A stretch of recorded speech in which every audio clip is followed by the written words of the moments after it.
Hi, I'm here again. Like I mentioned last time, I had a video discussion that this week I'm going to talk about personality disorder. Uh, Personality disorder is a very complex uh, disorder that is very difficult to treat. In terms of description of what personality is said to be a set of distinct, that's something that is really separate from others. Our traits of styles, patterns of our behavior, and it defines the quality of our experiences and our relationship with other people.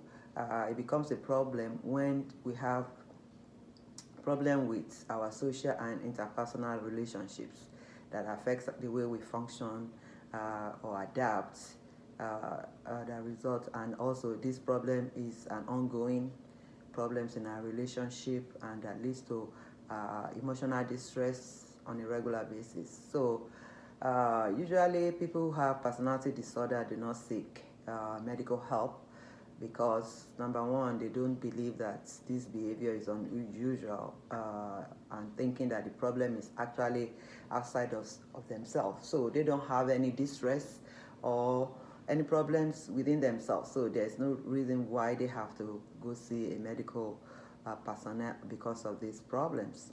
How does personality disorder diagnosed? Usually, most of the time, is diagnosed with other mental health conditions. And they said the text says that half of people with mental health disorder has personality disorder ongoing at the same time, and that may actually explain why some of them have resistance to treatment. Uh, Now, APA, which is American Association of American Psychiatric Association, kind of have 10 personality disorder described, and they are grouped into three clusters: cluster A, cluster B, and cluster C. I'm not going to be able to cover all of the clusters today, but I'm going to cover the first one. There are 10 personality disorder. I believe A has 3, B has 4, and the C has 3. So the risk factors for personality disorder, number one, talks about genetic traits. Not just not the disorder, but the traits, and neurobiological, like neurotransmitters or neurobiologic neurobiologic problems in the brain that may affect size and functions of certain parts of our brain. And also another risk factor is psychological and environment. Sigmund Freud, we all have heard of him, explained that childhood experience results in personality disorder rather than brain chemistry. And also they talked about psychoanalytic theory, said that this disorder uses defense mechanisms such as repression, suppression, regression, and splitting. Splitting is considered to be dominant in this type of in their defense mechanism. Learning theory says that children learn this maladaptive behavior as a result of the responses based on the, modeling and reinforcement from their significant others, which are like their parents. And they said children who are raised in an environment with high stress and neglect or experience trauma makes them to have high level of stress, which is linked to high release of corticotropin hormone as they are in their early life. So those are the risk factors. Then now I'm going to talk about the clusters. Like I said, cluster A, they are referred to as odd and eccentric. The first one we talk about is paranoid personality disorder. They are extremely suspicious, mistrust, they are guarded, and they are quick to respond with anger. In how to treat this patient, our guidelines in nursing care is we want to promote, or like we want to make sure, like when we make promises, and scheduling. We strictly adhere to that. We want to avoid being too nice or friendly, because this can be termed, they might see those type of behavior as being suspicious. And so we want to use simple language. We want to be neutral in our emotions, but we want to be kind. Use simple language. We want to be straightforward. Explain all tests and procedures beforehand.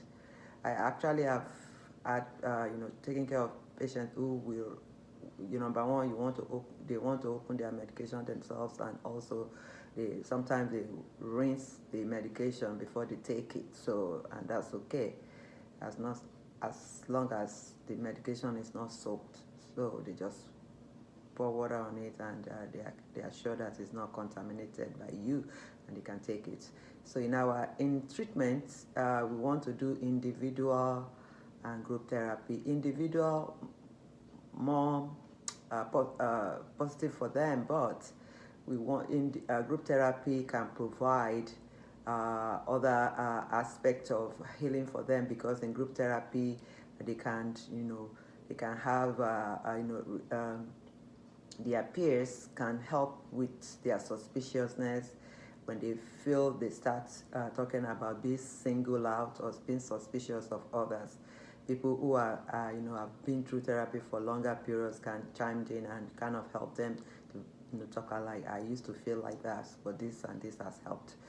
In terms of medication, medications like anti-anxiety, like Valium, can help them with the agitation, and antipsychotics like Zyprexa, olanzapine, or Invega, medications that can help them, with their reality and all that. Then the second one in under cluster A is called schizoid personality disorder. Schizoid personality disorder, these individuals, they have no expression on their face. They're expressionless. They have like social withdrawal. They are very uncomfortable with social interaction.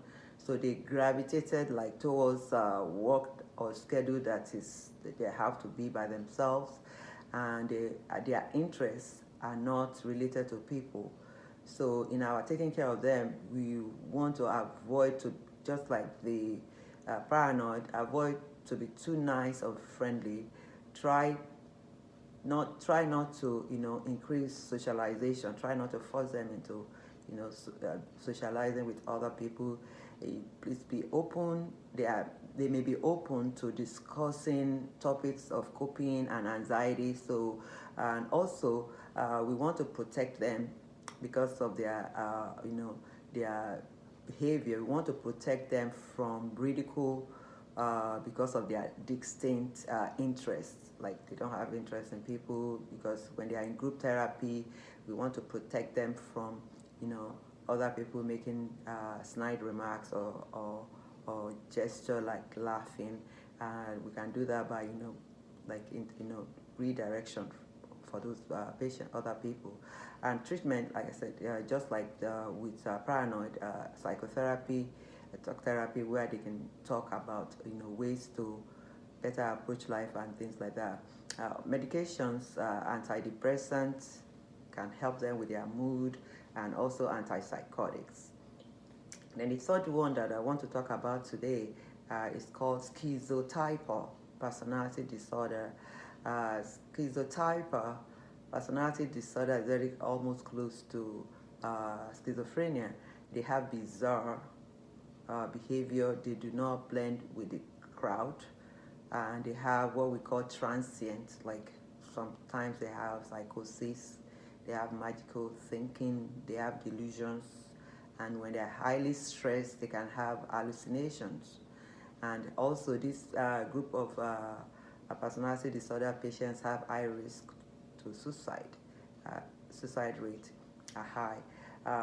In how we take care of this, we want to respect them. We want to respect their need for isolation. We want to assess for suicide, because like I said, they have high risk of suicide. We also want to be aware that some of their symptoms are part of their life. So we want to guard against trying to force them into changing. Treatment, of course, is psychotherapy, which psychotherapy, and also be aware that these people with schizotype or personality disorder, they can be people that are member of cults. So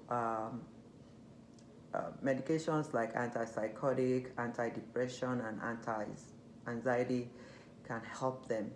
And that will be the end of my topics today. I will discuss tomorrow or the next time I have a video on cluster B and cluster C. Thank you.